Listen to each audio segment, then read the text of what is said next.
Cowboys and Eagles on Monday Night Football and another classic. For Dallas, what turned this division showdown in the boys' favor. Disappointed but hopeful, the Sixers speak out on Ben Simmons, but there are mixed feelings on the court and in the front office.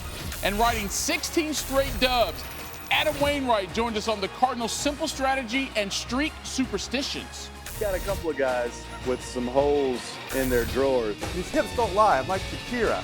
You guys play the Pelicans that kind of make you giggle? There's your belly rub. Yeah. Okay.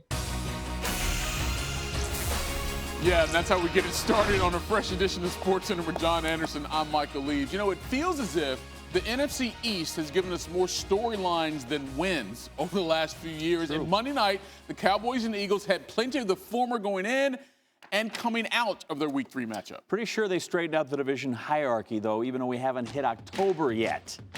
Talking about quarterbacks first are the headliners. Jalen Hurts, Dak Prescott for Prescott. First home game since his ankle and season were ruined in Week 5 last season. There you see O'Gara World from above. Got that hole in there so the good Lord can watch his football team play. 125th meeting between these two, and Dak, of course, warmly welcome back. And then when you do this, throw it up top, go deep, A, B. C.D. Lamb makes the grab down to the 1 yard line. And then, by the way, there was a personal foul, so they got it down to about the 6-inch line, and Ezekiel Elliott's going to vulture the touchdown from there. And the Cowboys' opening drive is good. Didn't even take them 4 minutes, and they've got the lead 7-0. Jalen Hurts looking to answer back. 2nd and 5 for the Cowboys, 32. He's going to go deep. Jalen Regan, Anthony Brown is there to intercept it. That ball underthrown, but really he's setting the defense up for success because the Cowboys in the end zone, Prescott pressured, ball free, flips. Who's got it? Fletcher Cox. We got to look at that again. Was it interception, a fumble? We're going fumble, recovery, touchdown, Cox, even at 7. So Dak in this game, 3 touchdown passes, no interceptions. 3rd and goal here for number 4. He's going to find Elliott. Looks like he powers in there, crosses line inside the pylon, but this is one of those things where knees down. The ball has not broken the plane, so we got to go for it on 4th and goal. Take the points. Prescott going to try to sneak it in there. 3rd effort, looks like maybe he got there, stood up. We're going to look at this thing. Tried to stick the ball out. Maybe there was a whistle. They thought forward progress had been stopped. Whatever. On the review, they say, yeah, didn't get in. No points, no touchdown. Call on the field by the referees will stand, and Dak is shocked by said ruling. Eagles go 3 and out, give it right back to the Cowboys, and they went right back into the red zone. Prescott, Dalton Schultz, 19 yards. That is a really nice ball there from Prescott. 14-7. Schultz caught 6 balls, 2 of them for touchdowns, had 80 yards. In the second, here's Zeke again. This time he's in.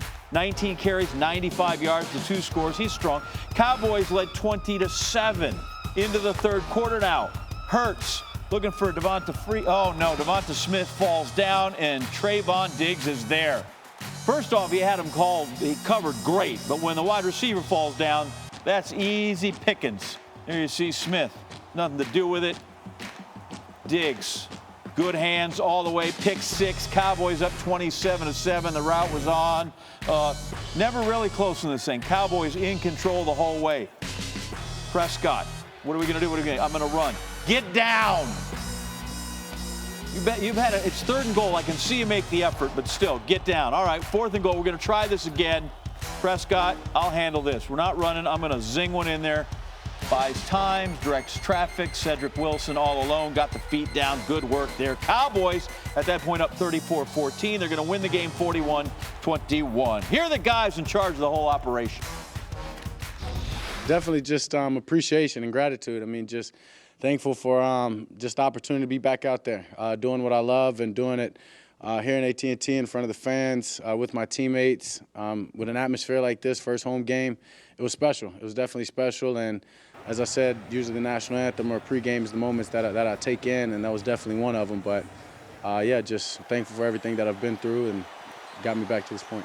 Very happy for Dak. I think, any of us that have had a chance to witness, how much he puts into it. And he's just a great leader, for our football team. He's obviously playing the quarterback position at a very high level right now. But I think it's like a lot of things in life. You get what you put into it, and he's off to an excellent start. You were not ready for the Line Sherbert suit. America's not ready. Maybe it was mint. The Eagles only called a design running play on 9% of their offensive plays here on Monday. Fourth lowest rate by any team in the game over the last 15 years. The running backs had 3 carries. There was someone lower? That's incredible. So they didn't really just stick with the run or try it. Meanwhile, the Cowboys offense, 55% design runs, dominated time possession, outrushed the Eagles by better than 100 yards, nearly 100 yards. Eagles ran for a first down once all night. All right, for more perspective, we bring in Ryan Clark here to SportsCenter. And Ryan, look, Dak Prescott gets so much of the storylines and headlines there in Dallas about this Cowboys squad, and for obvious reasons. But if this team is actually going to try to make a run at a Super Bowl here this season, a couple things we knew. One, they had to be better than they were last year defensively, and they had to be better than they were in the first 2 weeks of this season when they gave up 821 yards. Monday night, they were different. Why? Well, I think it was, one, we've seen the turnovers throughout the first 2 weeks of the season in both Tampa Bay and against Los Angeles. But this game, they had big stops. They also turned the ball over and taking points off of the board and giving the Dallas Cowboys points as well. Here you're going to see he's going to drop back and he's going to look to the left first, hoping that he can get this fade route from the slot. He can't get that. Moves to Anthony Brown and his speed guy, Jalen Reagor. Doesn't put the ball deep enough. Easy interception. Trayvon Diggs is 3 for 3 right now. 3 games, 3 picks. I would say he's actually playing better defense than his brother is offense in Buffalo. He used to play wide receiver, has great hands, now takes this ball to the house. When you can put points on the board for your team, your percentage of winning goes up tremendously. Dan Quinn and this defensive staff has done an amazing job of making their players comfortable, putting them in positions to succeed. And tonight they capitalized on those opportunities and they put points on the board while taking points off. If Dallas plays defense like this, they'll actually have an opportunity to make some noise going down in the future.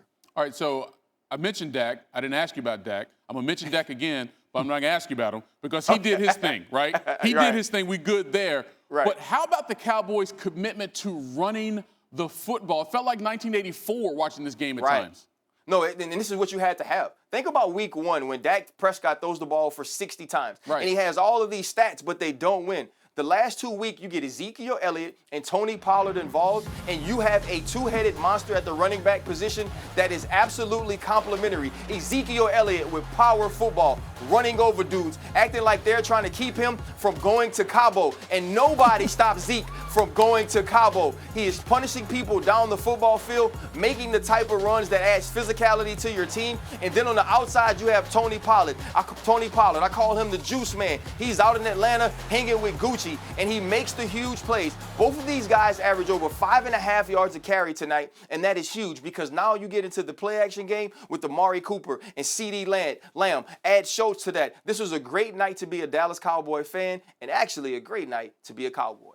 And they keep running like this, they might have a route all the way to Cabo after that Super Bowl next spring. Ryan Clark here with us on SportsCenter. He's coming back a little bit later, though, with what stood out to him from around the NFL this past weekend. Ryan's Week 3 roundup.